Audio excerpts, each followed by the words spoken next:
ইউনিসের গালে গালে জুতা মারে গালে গালে ইউনিসের গালে গালে জুতা মারে গালে গালে দীপু হত্যার বিচার চাই ইউনিস সরকার হুঁশিয়ার হুঁশিয়ার হুঁশিয়ার।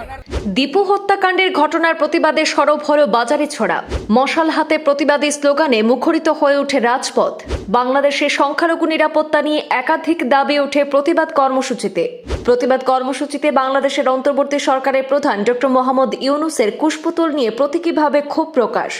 বাংলা সরকার হুঁশিয়ার হুঁশিয়ার হুঁশিয়ার। দীপু দাসের হত্যার বিচার চাই বিচার চাই বিচার চাই। ইউনিসের গালে গালে জুতা মারে গালে গালে বাংলাদেশীদের গালে গালে জুতা মারে গালে গালে বাংলাদেশীদের গালে গালে জুতা মারে গালে গালে বাংলাদেশীদের গালে গালে জুতা মারে গালে গালে।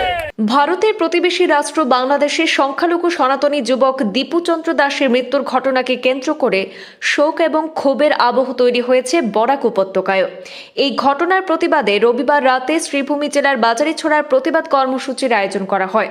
সংখ্যালঘু সম্প্রদায়ের নিরাপত্তা এবং ন্যায় বিচারের দাবিতে আয়োজিত এই কর্মসূচিতে বিপুল সংখ্যক সাধারণ মানুষ অংশগ্রহণ করেন। মশাল হাতে শান্তিপূর্ণ পদযাত্রা, প্রতিবাদী স্লোগান এবং প্লে কার্ডের মাধ্যমে অংশগ্রহণকারীরা তাদের মতামত এবং উদ্বেগ প্রকাশ করেন। রবিবার রাতে কালাছড়া হাসপাতাল রোডের শহীদ বেদির সামনে থেকে একটি বিশাল মশাল মিছিল শুরু হয়। নারী, পুরুষ, যুবক, বৃদ্ধ নির্বিশেষে বহু মানুষ এতে সামিল হন। মিছিলটি বাজার এলাকা পরিক্রমা করে পরে একটি প্রতিবাদ সভায় গিয়ে শেষ হয়। প্রতিবাদী সভায় বক্তারা বাংলাদেশের বর্তমান পরিস্থিতি নিয়ে উদ্বেগ প্রকাশ করেন এবং সংখ্যালঘুদের নিরাপত্তা নিশ্চিত করার বিষয়ে আন্তর্জাতিক মহলের দৃষ্টি আকর্ষণের আহ্বান জানান। এই সময় প্রতিবাদকারীরা প্রতীকী কর্মসূচির মাধ্যমে তাদের ক্ষোভ প্রকাশ করেছেন। সভায় বক্তব্য রাখতে গিয়ে স্থানীয় সনাতনী সমাজের প্রতিনিধি জয়দীপ পাল বলেন, দীপু চন্দ্র দাসের মৃত্যুর ঘটনা অত্যন্ত দুঃখজনক এবং এর সুষ্ঠু তদন্ত এবং বিচার হওয়া জরুরি। তিনি বলেন, সংখ্যালঘু সম্প্রদায়ের উপর যে কোনো ধরনের অন্যায়ের বিরুদ্ধে বিশ্ববাসীর সোচ্চার হওয়া প্রয়োজন। বক্তারা প্রশ্ন তুলেন, এই ঘটনার সঠিক তদন্ত হচ্ছে কিনা এবং ভবিষ্যতে এমন ঘটনা রোধে কী ব্যবস্থা নেওয়া হবে। তারা শান্তিপূর্ণ উপায়ে ন্যায় বিচারের দাবি জানিয়েছেন। এদিনের প্রতিবাদ সভা থেকে ভারতের কেন্দ্র সরকারের কাছে কূটনৈতিক পর্যায়ে বিষয়টি গুরুত্ব সহকারে দেখার আহ্বান জানানো হয়, যাতে সংখ্যালঘুদের নিরাপত্তা এবং মানবাধিকার রক্ষা নিশ্চিত করা যায়। পুরো কর্মসূচি শান্তিপূর্ণভাবে অনুষ্ঠিত হয়। অংশগ্রহণকারীরা জানান, ন্যায় বিচার এবং মানবাধিকারের প্রশ্নে তারা ভবিষ্যতেও গণতান্ত্রিক এবং শান্তিপূর্ণ আন্দোলন চালিয়ে যাবেন।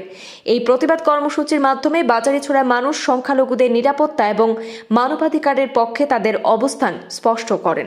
গত বৃহস্পতিবার আমরা দেখতে পেরেছি আমাদের পার্শ্ববর্তী যেটা রাষ্ট্র আছে বাংলাদেশ, সেই রাষ্ট্রে দীপু দাস বলে একজন হিন্দু ছেলে, সংখ্যালঘু হিন্দু, সেই দেশের বাংলাদেশের সংখ্যালঘু হিন্দু ছেলে, তাকে প্রথম মারা হয়েছে, আত্মহত্যা করে দেওয়া হয়েছে। তারপর ওর যখন প্রাণ যায়নি, উল্টা লটকিয়ে ওকে জ্বালিয়ে দিয়েছে। সেই বাংলাদেশে যে সরকার চলছে ইউনিসের, সন্ত্রাসবাদী মৌলবাদীদের সরকার চলছে ইউনিসের সেই সন্ত্রাসীরা সেই ঘটনা করেছে। তার তীব্র প্রতিবাদ জানিয়ে আজকে আমাদের বাজারিছড়ার সনাতনী সমাজ একত্রিত হয়েছেন। আমরা বিশ্বের কাছে একটা জবাব চাই, বিশ্ব মানবাধিকার কোথায়? বাংলাদেশের হিন্দুদের জন্য নেই নাকি? হিউম্যান রাইটস কোথায়? বাংলাদেশে পরপর প্রতিটা বছর হিন্দুদের উপর আক্রমণ চলে, কোথায়? বিশ্ব চুপ কেন? সেকুলার গ্যাংরা চুপ কেন? প্রতিটি বছর বাংলাদেশে হিন্দুদের উপর আক্রমণ চলে। সেই ইউনিস যেদিন থেকে সরকারে এসেছে, তারপর থেকে লক্ষ লক্ষ হিন্দুর উপর মামলা হয়েছে বাংলাদেশে। আপনারা সবাই জানেন না, সেখানে হিন্দু শুধু হিন্দু নয়, সেখানে সংখ্যালঘু যারা আছে, হিন্দু, বুদ্ধিস্ট, খ্রিস্টান, সবের উপর অত্যাচার হচ্ছে, বেশিরভাগ হিন্দুর উপর হচ্ছে। তাকে বলা হয়েছে, বাংলাদেশিরা বলেছিল তাদের নবীকে নিয়ে কিছু বলেছে। আরে নবীকে নিয়ে সে বোটা মোবাইল টিপায়, নবীকে নিয়ে সে কেন মন্তব্য করবে? কেন করবে? তোমাদের দেশে আইন নাই নাকি? আছে আইন না নেই? আমাদের দেশে তো আইন আছে। আমি ভারতবর্ষের প্রধানমন্ত্রীর কাছে আহ্বান জানাচ্ছি হাত জোর করে, আপনি বাংলাদেশে হয় বাংলাদেশকে দুটি ভাগে বিভক্ত করুন, একটি ভাগ সংখ্যালঘু হিন্দুদেরকে দিয়ে দিন, না হলে সেই বাংলাদেশের যেগুলো মৌলবাদী সন্ত্রাসবাদী আছে সেইগুলোকে আমাদের ভারতীয় সেনা ওখানে গিয়ে হিন্দুদেরকে সুরক্ষা দিক।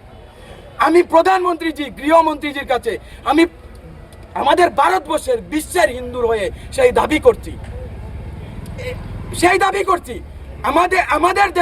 আমাদের দেশে মন্দির নিয়ে মূর্তি নিয়ে প্রতিটা মুহূর্ত জিহাদি মৌলবাদীরা কমেন্ট করে থাকে, মন্তব্য করে থাকে, আমরা চুপ থাকি, কোনো জবাব দেই না।